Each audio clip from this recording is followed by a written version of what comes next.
छोटे छोटे प्रयास बड़ा परिवर्तन लाते हैं। नमस्कार दोस्तों, मैं doctor Amit Maheshwari, business trainer, corporate trainer and motivational speaker. आप सभी का स्वागत करता हूं आज के इस इंफॉर्मेटिव वीडियो में।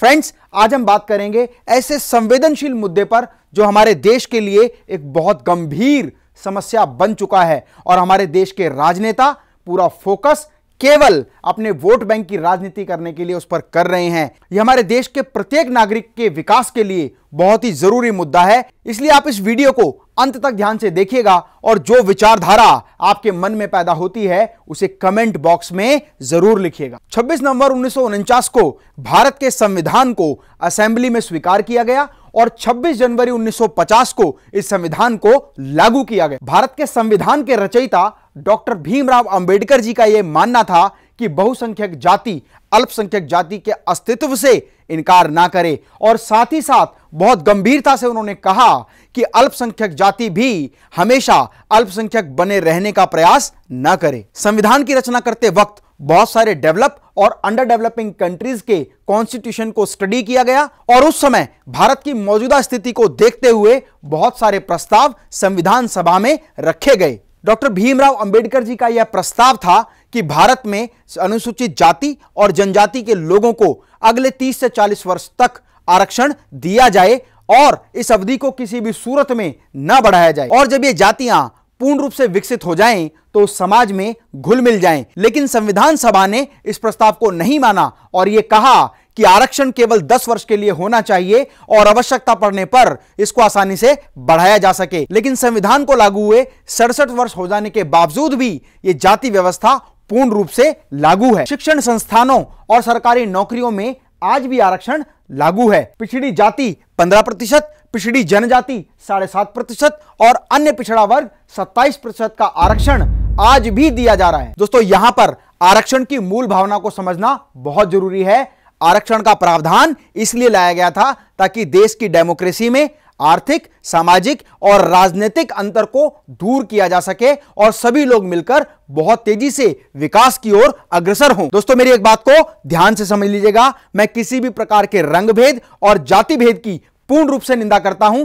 किसी भी व्यक्ति को केवल इसलिए पसंद या नापसंद नहीं किया जा सकता कि उसने किसी विशेष जाति में जन्म लिया है। आज हमारे देश के बहुत सारे राजनेता जातिवाद और अल्पसंख्यकवाद को वोट बैंक की राजनीति में इस्तेमाल करके इसे वोट बैंक की ताकत बनाने के लिए हथकंडे के रूप में इस्तेमाल कर रहे हैं। हमें ऐसे लोगों का शिकार नहीं होना। दोस्तों, आपके मन में कोई भी अवधारणा घर कर जाए उससे पहले मेरे इस वीडियो को ध्यान से देखना। मैं इस बात को सिद्ध कर दूंगा कि भारत में आरक्षण हो या ना हो, कोई भी व्यक्ति अपनी इच्छा अनुसार, अपनी योग्यता अनुसार, अपनी काबिलियत अनुसार बहुत अधिक तरक्की कर सकता है। लेकिन कई बार यह भी देखा गया कि आरक्षण के कारण कुछ लोग जो highly capable, good leadership quality और हाईली पोटेंशियल हैं, उनको ऐसे लोगों के अंडर काम करना पड़ता है जिनकी लीडरशिप क्वालिटी उनसे कम है। ऐसा होने पर वो लोग डिमोटिवेट हो जाते हैं। जानकारों और विशेषज्ञों का यह मानना है कि भारत में आजादी के इतने वर्ष हो जाने के बाद भी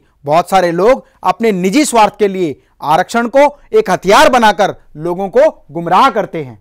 लेकिन आज आरक्षण की मूल भावना को समझना बहुत जरूरी है। सामाजिक स्तर पर बहुत अधिक भेदभाव है, इस बात को नकारा नहीं जा सकता। आरक्षण कोई भीख की व्यवस्था नहीं है, आरक्षण तो संरक्षण की व्यवस्था है उन लोगों के लिए जो आर्थिक और सामाजिक रूप से पिछड़े हुए हैं। और कई बार जानकारों का यह भी मानना है कि आरक्षण जाति के आधार पर नहीं, आरक्षण तो केवल आर्थिक स्थिति के आधार पर होना चाहिए। जो लोग आर्थिक रूप से पिछड़े हुए हैं उन्हें आरक्षण जरूर मिलना चाहिए, क्योंकि गरीब तो केवल गरीब होता है, गरीब की कोई जाति नहीं होती। दोस्तों, मेरी इस बात से आप सहमत होंगे कि जीने के लिए जिस तरह हवा, पानी और खाना जरूरी है, उसी तरह से मान, सम्मान, गरिमा और डिग्निटी भी बहुत जरूरी है। आज बहुत सारे लोगों ने इस बात को सिद्ध कर दिया कि आप किसी भी रंग, जाति या परिस्थिति से आए हों, आप अपने भविष्य का निर्माण खुद कर सकते हैं। यदि आपके अंदर कुछ कर गुजरने का जज्बा है तो इस बात से कोई फर्क नहीं पड़ता